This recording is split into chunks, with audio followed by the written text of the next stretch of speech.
Welcome to Plot Twist Radio, the show where creativity, storytelling, and the unpredictable path of the creative life all collide. I'm your host, Erin Egnatz. Hello and welcome back to Plot Twist Radio, the show where we dive into the stories behind the storytellers. Today's guest is an author whose work focuses on helping children understand their emotions through imaginative storytelling and unforgettable characters.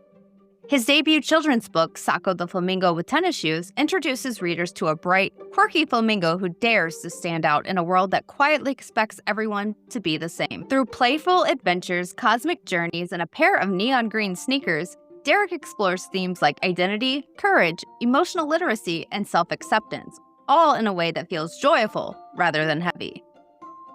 In this episode, we talk about the inspiration behind Socko, the importance of letting kids embrace their uniqueness, the challenges of bringing a children's book to life with illustrations, and how storytelling can become a bridge for emotional growth for both kids and adults.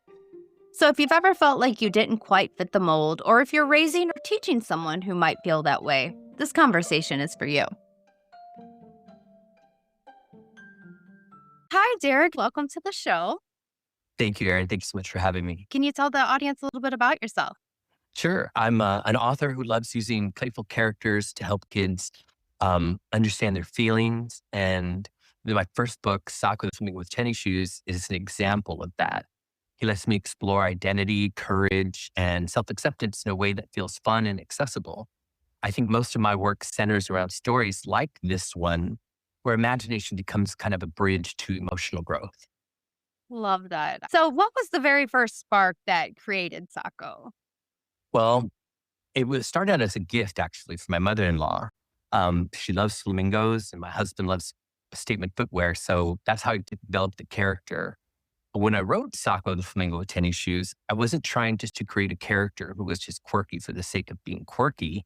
I was writing about what it feels like to be different in a world that quietly expects sameness.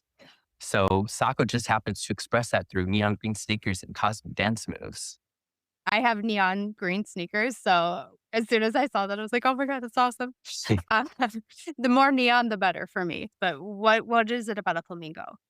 Well, flamingos, by definition, are kind of, designed to stand out. I think Socko just kind of owns it.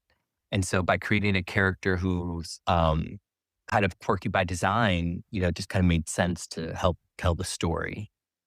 Gotcha.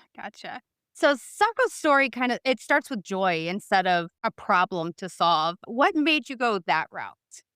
Well, it's interesting. The story starts in the Everglades, which is already this kind of wild, sticky, magical place. And Socko's surrounded by flamingos who all look the same, move the same, and follow the same rules. So one way I decided to have this flamingo in character was to, decide why not. So he puts on these enchanted shoes and suddenly he's moving through the world in a way that feels true to him, even though nobody else understands it yet. But it's really the heart of the story. Kids know what it feels like to have something inside them that doesn't match a group. And I think adults also know it too, but I think as adults, we get better at hiding it. So Socko doesn't hide, he just explores. He literally leaves the Everglades and goes on this cosmic journey where he's meeting moonbeams and shooting stars and even a comet who gives him relationship advice. It's silly on the surface, but underneath it, it's about meeting parts of yourself that you don't remember or didn't know existed. Yeah. So the book leans into emotional literacy without being heavy, which is awesome for kids. How did you balance the fun with the meaning? That's kind of that's the hard part, right? When you're writing for children, I think kids are brilliant and I don't want to taking something that's kind of heavy, and keeping it light. So that's why, the tennis shoes, something kids can relate to. It was kind of important for me to keep a balance. I don't always have, the language, to kind of express what I'm feeling. And so when I sat down to write, that was the hardest part, just kind of making sure that it's not heavy. And also when I was a child, I had trouble, kind of relating to things because I never felt broken. I just knew I was a lot, right? So I think that's kind of where it started from. I know kids don't tolerate fluff. So, when you take something as big as self-acceptance and delivering in a way that feels fun and not preachy, I think Socko let me do that. So he's silly on the surface again, but underneath he's teaching kids how to be themselves without apology. Yes, and that's extremely important, and you do it well. You do it really well. Thank you. So, if Socko could give one pep talk to a shy kid, because I was a shy kid. I was shy. I did not want to come out of my shell. It's weird that I became a podcast host. But what would be their pep talk from Socko? Oh, there's so many. I would say um, the whole idea behind Socko was to get, I hope, kids understand that, and adults, it's a sense of safety in being themselves, right? Kids feel brave in their weirdness. And actually, for adults to remember parts of themselves that they had to quiet down. I hope that the story, gives them something that they can relate to and see themselves in. For sure, for sure. How do you want adults, parents, educators, etc., to use the book? Do you want it like as a conversation starter, or comfort book, or something else? Well, I would say for parents, it's about connection, right?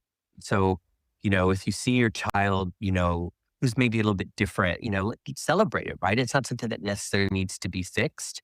And for educators, I kind of feel like Socko's the doorway, right? Something that they can children can relate to and say, I can be brave. It's that quiet confidence that they can kind of build on, which is very meaningful. I think, especially with emotional literacy, kids learn to read the room before they even learn to read words off a page. So I think being able to do that's just kind of important. I would say Socko would probably say, relax, be weird, and you're fine. Right? For sure. And that is an excellent message, honestly. So, what does courage look like for a child? Not, superhero courage, but real life courage. Real life courage, and that's something I guess, I've been hearing a lot of people when I'm getting feedback, they're saying, oh, I love how, he's confident and that courage, but that I didn't steer towards heroics. I think courage is something that's remembered and not necessarily earned. And I think for a child, just being able to speak what they're feeling or just kind of, be who they are and celebrate it just on a daily basis, that's a hero for me. And I think that's what I needed when I was a child and had growing up. So I kind of feel like a lot of children need that too. I agree. You describe Socko's world as modular and emotionally rich. What does that mean in your creative mind? Because you have an amazing creative mind.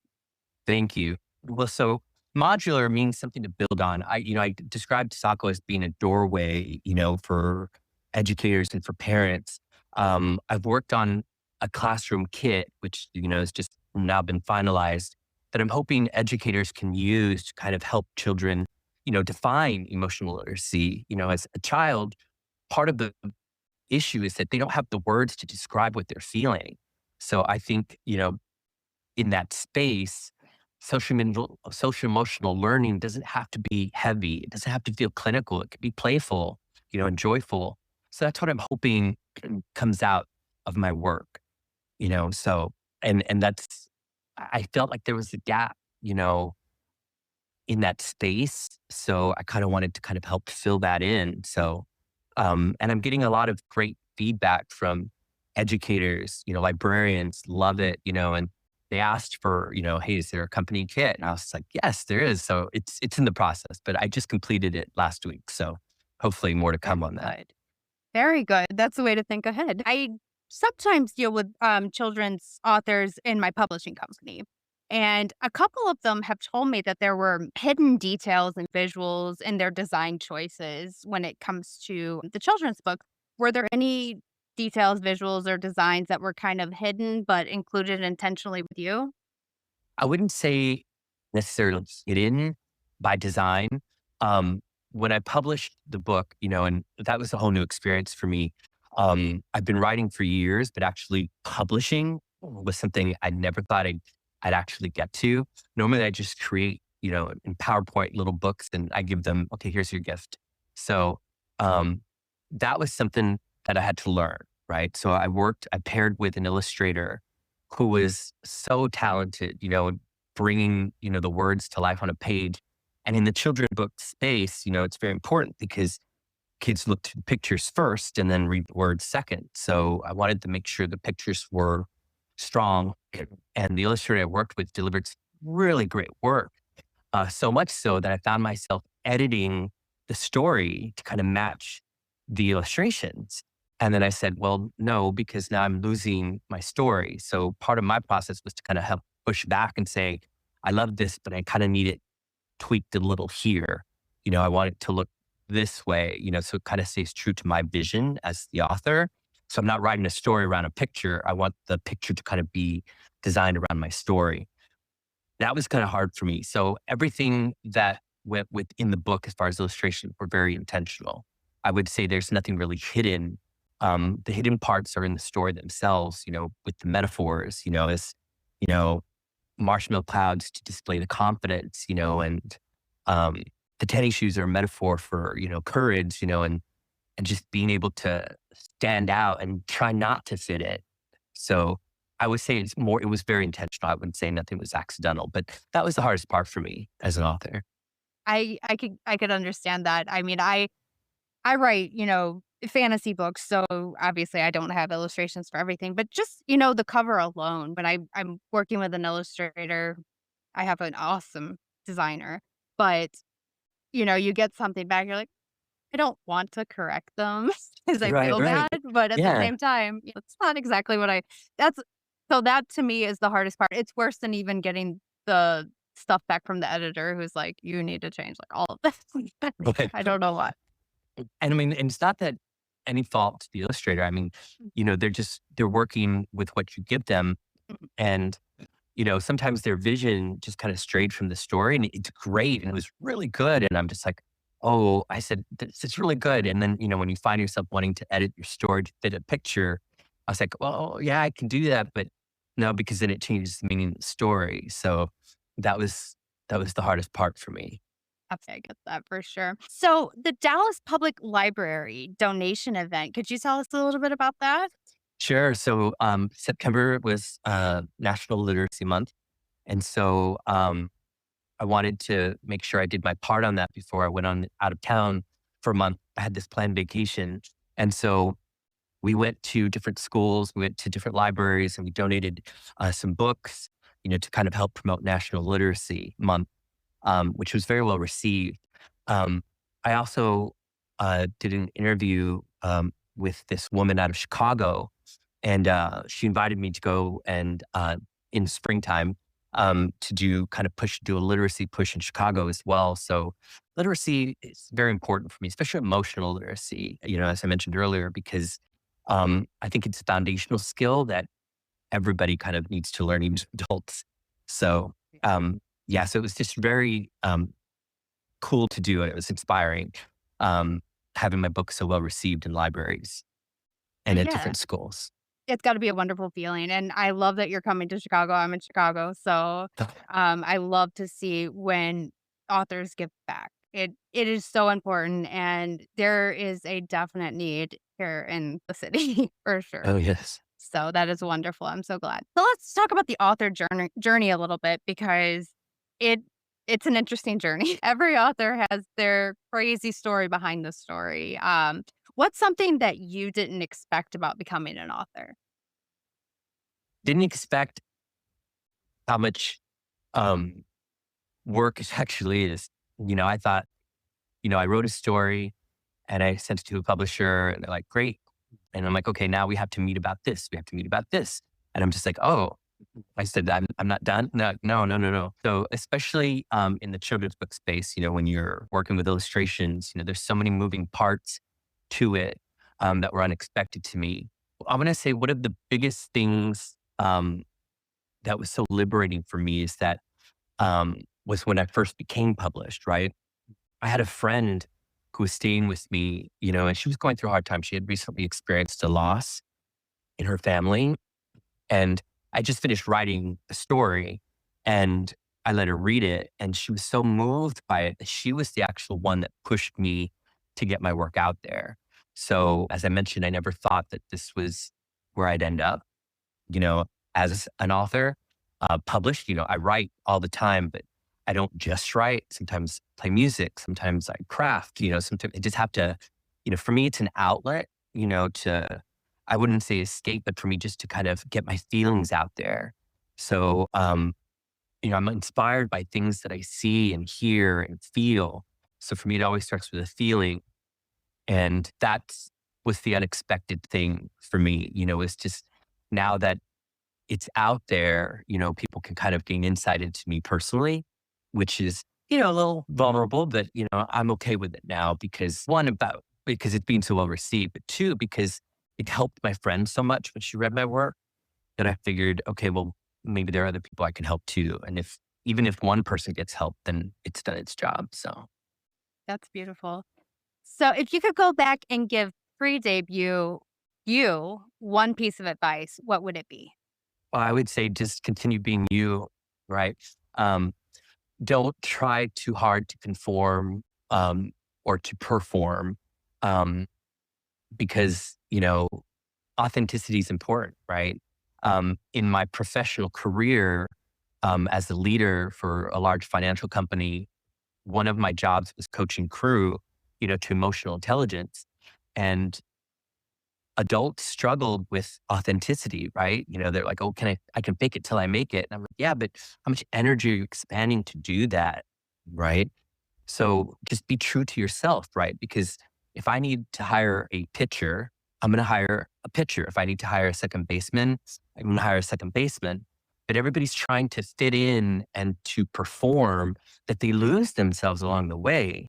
And your identity, even though it may be layered, your authentic true self with all your quirks and weirdness are your strengths, right? So don't lose that.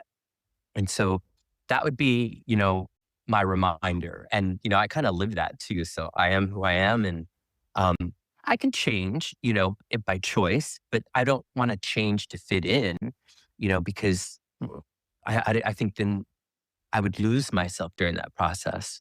So I would just tell myself, just continue being you. I was young. My grandmother used to call me out too. And my mom too. She's very, that same way. She could tell when I'm not being myself. And she would always ask me, my mother would, challenge me, why aren't you being yourself? I don't know. I feel uncomfortable. What are you uncomfortable? So we talk about our feelings. I also know a lot of kids don't have that as well, but my grandmother used to put her finger to my forehead and say, "Sé tú mismo," right? Which is be yourself. She used to just continue telling me that because she saw that it was my greatest strength. So that's something I would just kind of remind myself. And that's a powerful one because we lose ourselves along the way, especially the older we get, we try Mhm. to fit into box A, B, C. But yeah, we lose ourselves along the way. And I've noticed the more authors I talk to, we kind of, myself included, especially myself, march to the beat of our own drummers and we're happy about it. And as a creative person who feels deeply, I feel emotion differently maybe than others, maybe more deeply, or maybe not as deep. I don't know.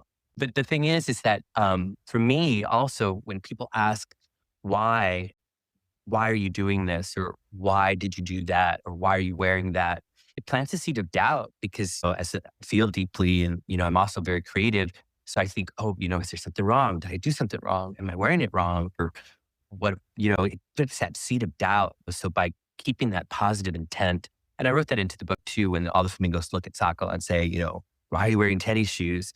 He answers positively, right? He says, because I guess I have pizzazz, style, right? And it makes me faster than a starved mosquito, right? So I want to keep that positive intent. Some people are just curious, but we get so critical in our thinking as we get older and we're like, why am I doing this? Or why that? Or why this? There are other ways to kind of look at it or approach it, which is probably the power of a preface. So I can better understand, help me understand why you're doing this. Might be better. But I think when we communicate more as adults, we tend to kind of shorten things. And I think we get very defensive. When I hear, so why are you doing that? Then it becomes the first response, right? None of your business.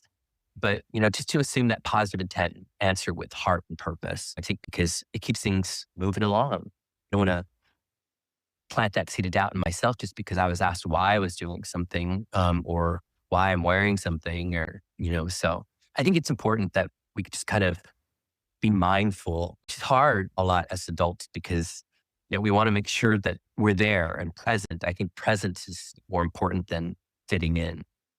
For sure. So what is up next for you? Well, as I mentioned a moment ago, I finished my classroom kit last week, so it's been refined and ready to go. I also have another book in production that should be released in the next couple months. It's called Genevieve the Fairy Chef and the Magic Cookbook. So I'm creating a universe with Socko again as an anchor, just to help, again, as I mentioned, help kids, be able to feel and identify their feelings, and perhaps even sometimes give them the words to kind of express themselves. So that's what's next for me. So where can the audience find you? They can find me on social media as well as Amazon. All my books available where all books are sold. Me personally, I'm available at Socko the Flamingo at all socials. So I'm excited. I'm excited for the future. I've got a lot of projects in the work, even music. So yeah, I'm excited to see where this takes me. That is exciting. I am very happy for you, and I appreciate you talking with me. I've had a great time talking to you. Oh, thank you so much, Erin. It's been a pleasure. Thank you so much again for having me. My thanks again to Derek for joining me. What I really loved about Derek's approach is how he blends imagination with emotional awareness, reminding us that courage doesn't always look like a superhero moment. Sometimes it's simply having the confidence to be yourself, even when you stand out. If you'd like to learn more about Derek or check out his book, you can find him on social media under Socko the Flamingo, and his work is available wherever books are sold, including Amazon. And as always, if you enjoyed today's episode of Plot Twist Radio, make sure to follow the show, leave a review, and share it with a friend who loves great stories and the people who create them. Until next time, remember, every great story has a twist. You just have to keep turning the page.